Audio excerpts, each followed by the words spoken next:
Hello, I am Dr. Michael Lauer, and welcome to Point of Care EHR. We know our customers. I am one of them. They are a small private practice, typically 1 to 3 providers. They see 50 to 200 patients per week. They have 1 to 12 employees, including clinical staff. All staff will be users of the application. Doctors, clinical assistants, and office managers are the decision makers. Approximately 40 to 50% have not fully adopted an EHR. This is a majority of the market. We are not competing with institutional enterprise software like Epic, eClinicalWorks, Allscripts, etc.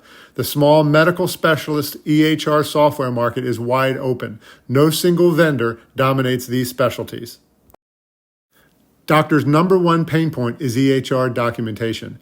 The current EHR technology has poor usability, is time-consuming to use, and interferes with the face-to-face patient care. The medical literature is saturated with studies concluding that physician dissatisfaction and the lack of usability of current EHRs has had a dramatic effect on physician job satisfaction. Doctors are overworked, and this has worsened during the pandemic. Physicians spend a disproportionate amount of time using EHRs.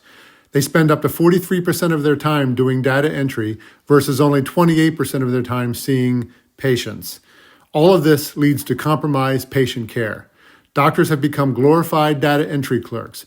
We want to put an end to all that. We believe that an EHR should fit seamlessly into a healthcare practice. It should have a precise doctor workflow. It should not distract from patient care. It should reduce the documentation burden. It should perform non-clinical tasks automatically. It should support the complicated business of healthcare, and it should make the doctor's life easier. The holy grail for EHR is to enable real-time point-of-care documentation. Point-of-care EHR promotes more face-to-face doctor-patient interaction, resulting in more listening and more healing. We have developed 3 core technologies that power the application.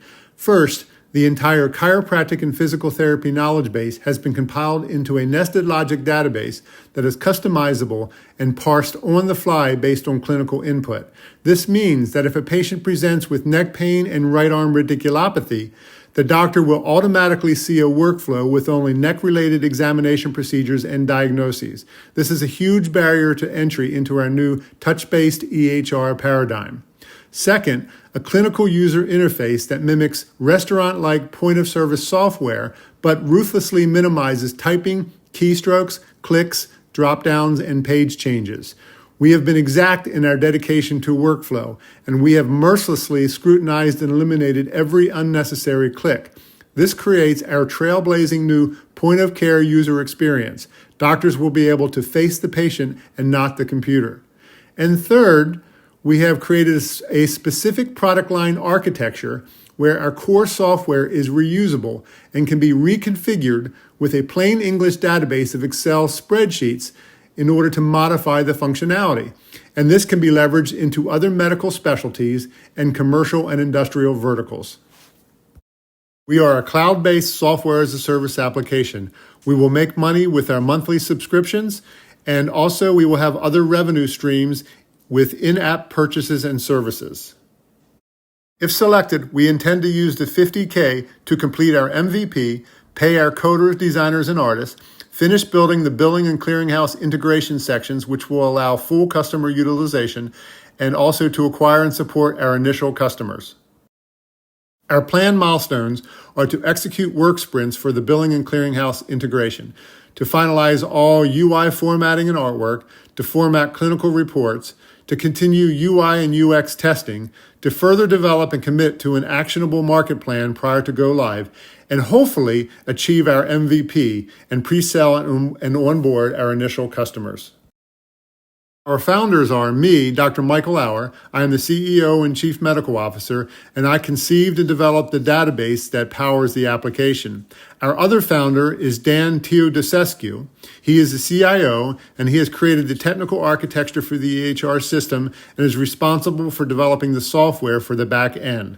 We also have 2 other developers, George Onofri and Bogdan Mangalaju. They are experienced software developers and coding magicians. We also have Lou Bronbress, who is working on the art. Our expectations, if selected, are to engage in continued critical review and improvement of our product, focus and fine-tune our marketing plan, develop a repeatable customer acquisition strategy, learn more about software as a service company best practices, interact with business mentors and other startup peers, and perfect our customer and investor pitch decks. Thank you for your consideration, and stay tuned for a brief demo. All right, here we select the patient and we see the patient landing page, which tells us everything about the patient. Next, we go to the SOAP note, where we can document the things the patient says is wrong with them, the level of pain, and whether they're improving, and what body parts they're noticing improvements in.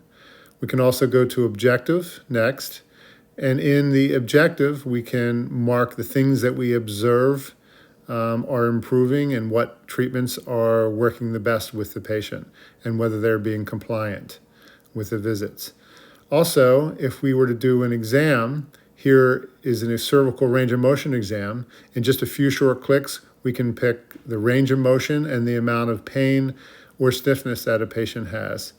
And we can come back later and modify those with just a few quick clicks. We can also analyze the x-ray. X-rays are inside. We can enlarge the x-ray to see it better. And there's a complete availability of choices to analyze the changes in the x-ray or the things that are wrong. There's many more choices here. It just depends on what is wrong with the x-ray. Also, if a patient has a new problem, we can open up the body, add a new body part. Here we're adding the low back and the problems with the low back. And as if you notice, we go back to the range of motion section, and now the lumbar range of motion has been added to the exam.